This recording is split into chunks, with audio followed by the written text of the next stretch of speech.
motivated me to give this house or home to Montgomery County, also to the state of Texas, if you want to think about it, as they visit here. And we're located, of course, in Conroe, Texas, is based on the fact I would not have done it any other way. There was a time when there was a train depot that was going to be considered a museum site, and it accidentally burned, if you can accidentally burn, and years went by, and then I was told that the Conroe Service League and the Chamber of Commerce said, well, we've given enough time, we've healed, we need to find a museum site. So I learned from others that they were looking at just various houses on Thompson Street, mainly. And then I thought, okay, I'm living in a house on Thompson Street, mainly, and it would be ideal. And when I went to one of the meetings, I said, I will offer my house. And they said, how much do you want? And I said, oh no, I could not sell my grandmother's home. I would have to give it. And of course, I don't know if they believed me or not. And well, they did then, because that was just the only way you would do it. And I knew I was making my grandparents proud and my parents proud. The only thing is, my son, husband, and I had to move out so we could give the house. And it did take approximately 3 years, because you just don't walk out of a house. People start picking it up and moving it down the street. And of course, I had all kinds of emotions, because I thought, what have I done? I've given my house away. We made sure that my son would be okay. We didn't want him to say, like, you took my house away from me. And we talked to Andrew, and he said, sure, I'm willing to move, but I want my room to be used for fun for children. And hopefully we have done that. And this room right here is the dining room, so you can imagine how much fun children of all ages enjoying this room. But and we moved away, still in Conroe though, and the joy of it is it's still here, and I'm glad I did it that way. And it was cut in half, and it looked awful, and I could only bring photographs that made me look happy moving this house, because I thought, what have I done? And it was just real emotional for me. And as it would go down the street with the curtains, I would say jokingly, did I get all the clothes in, and did I hang up but jokingly, it just at first saddened me. And the house went in, I don't know if it was the right or the left part, going down the street, and then it got here, and I really didn't want to look at it, because I would drive going to Huntsville. And then months later, they brought the other part of the house. And I was stronger then, and so I asked Sam Houston State, could I take the day off and watch the other part being moved in? I felt like I would not just stand there crying. And then every time they allowed me to get off from work, it was strange, because it would start raining. And so Sam Houston State said, do you want to teach school, or do you want to go look at your house not being moved? So then the house was put together, and then when our first meetings started, we were in the front room. I think it's gallery 1 or 2. Anyway, we would have our board meetings in there, and I would sit there going like, this is strange. This is my living room. This is where my baby started crawling. This is where we put the tree up. But then as years have gone by, I've developed, I don't know, of a different personality of the museum. And I'm so glad I gave it away and that it's safe, and then the board allows me to come up here and volunteer. But it was very emotional. I feel that my family contributed very much so to Montgomery County. Shorter version is that part of the family came in 1917 from East Texas and moved here, working on the mills, adding to the economy, and on three of my, can I back that up, or can you edit all that out? Because I got my history mixed up. Great. But my mother was born in East Texas, in Linden, and she was the second child. And she, along with her younger brother and older sister, were born in East Texas. And then when the family moved down here to continue working, the story goes that the East Texas group was told, "Got down here to Montgomery County, there is work and lumber here," and so they did. But they came ready to work, and they contributed, and that's how I feel. And of course, my mother, if you knew Lois Cochran Meadows, you knew how much she loved history. And then it turns out that my daddy, George Washington Meadows, also loved history. And they thought this was just wonderful. My mother didn't get to see me give the house, but I think she would have been very pleased. And then she, along with my dad, then have now passed away, and we're just all a part of the community.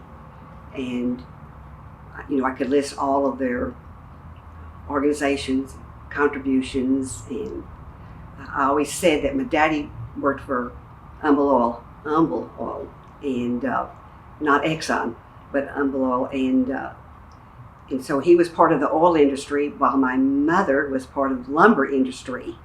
And I thought, well, here comes two industries together. They fell in love, married, and made this home. They did not live in the house except as renters because my grandparents already owned it. And there was a time when they were looking for a house. I did not know this, but my grandmother and grandfather put them up in this room, the dining room, while they were looking for a house during the boom time industry of oil. And to keep me sort of separated, they had my bassinet over here in the living room. I did not know that until I was told later. And then they found a house on Lewis Street, and then this was my grandmother's home. And in all areas of my existence, this home has been a part. Now, my grandparents, Virgil and Lucille Taylor Cochran, were known and contributed because when they came here from East Texas, their part was to get to work and be a part of. And my grandfather was even in politics as an older person. As a younger person, he did work on the mills and contributed that way. And not for sure, I know in my heart, I think my grandmother would have been really pleased that I gave the house. And she would have said, and I say this on tours, "Did they wipe their feet off, Carolyn?" And I would have said, "Mom, they did." And then when she passed away, then 2 years later, my mother passed away, and that was our opportunity to buy the house. So then as far as my great-grandparents, I got to know my great-grandmother. And when people say, how can you be a Grogan and a Cochran, I always say marriage. My great-grandmother was a Grogan, and she married a Cochran. And of course she took his name, and that's why you always think of this place as the Cochran home and the Grogan Cochran house. but I list everybody. If you are in the entry hall, you will see the genealogy of all. I just can't tell all of their stories. To me, I got my love of history and my tenacity and being a school teacher from both my parents. That's what they thought was important. And it was, I just know Mother would have been pleased if she had been alive to see me donate this house. But history was important. Family was important. You always were there for family. She was the second of 8 children and hardworking, and followed my dad with the oil industry, even out to West Texas.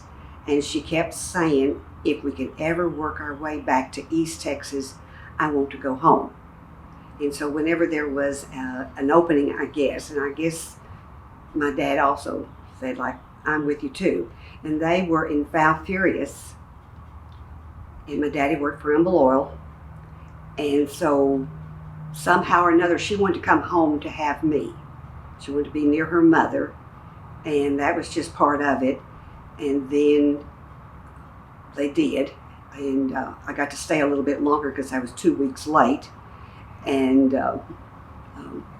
my mother tells the story. She was ready for me to be born and ready to not get back to Val Furious, but we lived in Val Furious another 1.5 years, according to my sister, before an opening came that they could come here.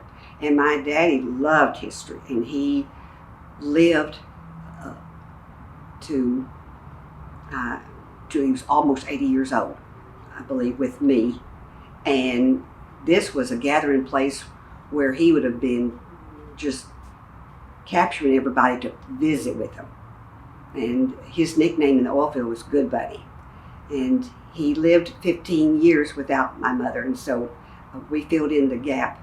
And he just was crazy about history, people, mainly. His was, I guess, history, but mainly capturing people and visiting with them. And if you go around Conroe today, people would say, like, okay, does anyone remember Good Buddy, George Meadows? And people would say, like, oh yes, oh yes. And the years went by without my mother, but we just went ahead and lived like we were supposed to. And just knowing, like I said, I think Mother would have been just thrilled that I had done this, because this was home to her. She had come home, and then when my grandmother died, she went ahead and bought the house to keep it safe, and then passed away almost 2 years later and sold it to me and my husband, and of course my little boy. So that's what I remember, and it was all about family. And I've got photographs of this room, which was the dining room. And if you could behave at the table, it was almost your coming out.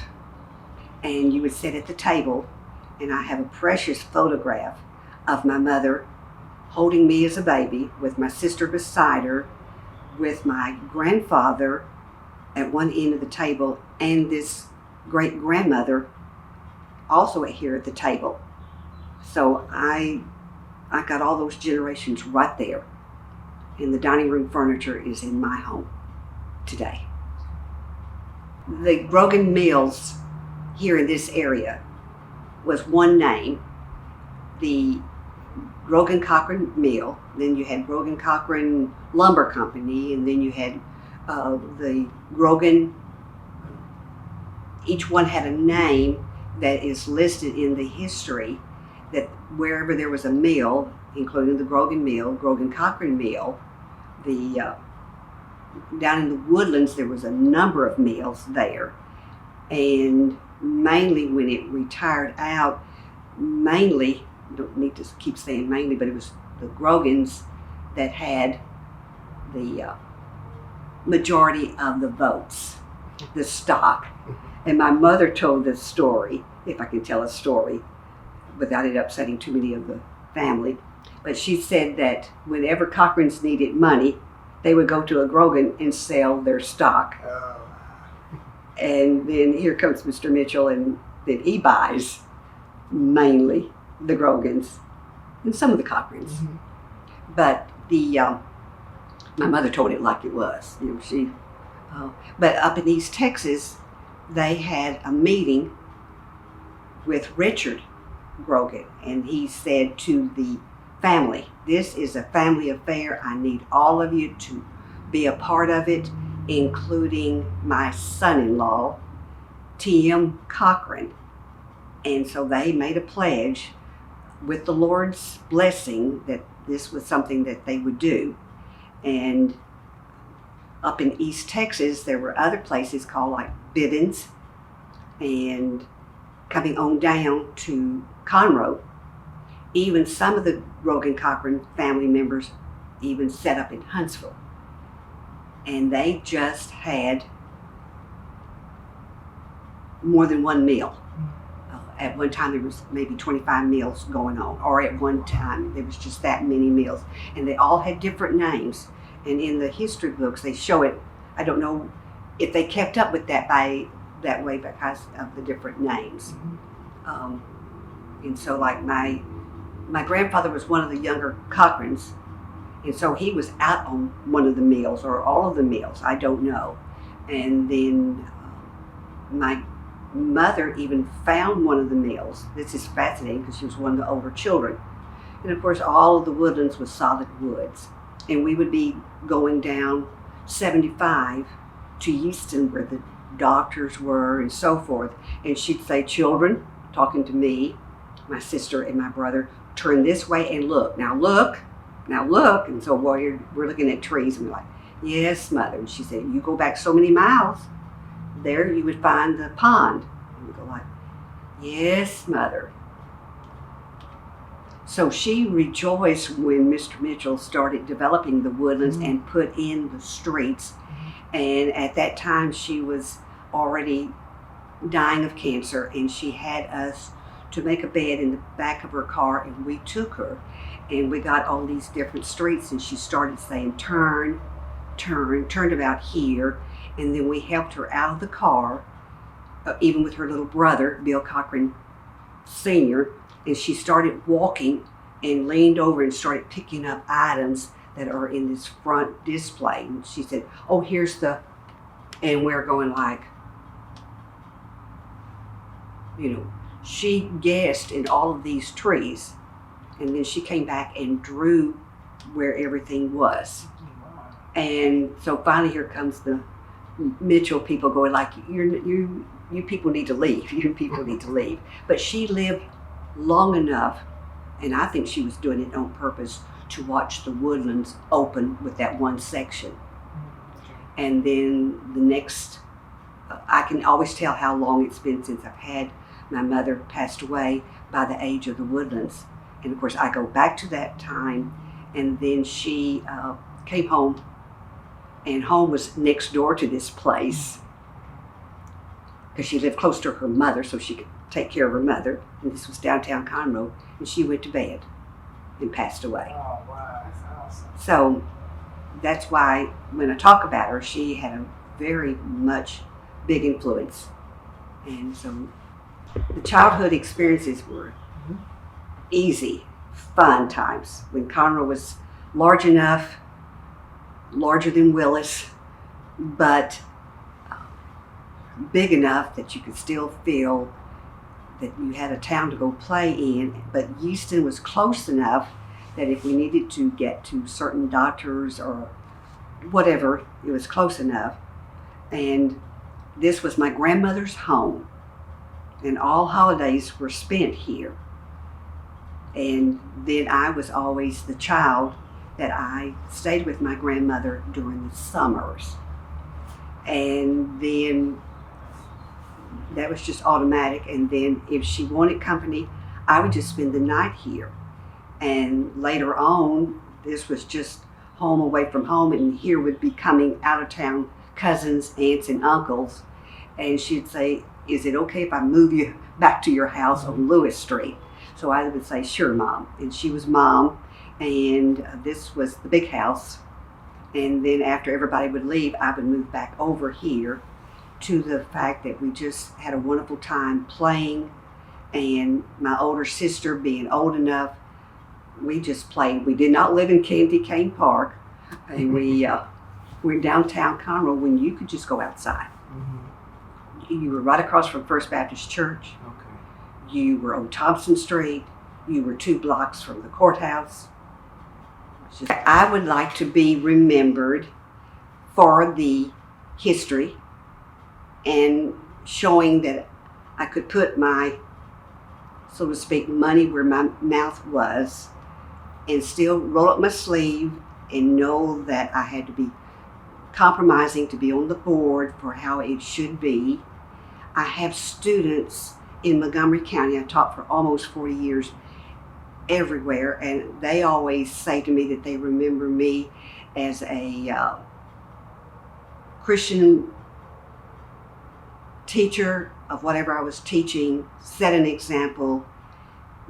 They would even, we had slumber parties in this house, some of my students over the years, and that I did set an example as a leader in my own quiet way. And then, of course, with my son, my sister says I'm too generous to a point. And I guess that's all I've never thought about for me to be remembered. My legacy is right here. Okay.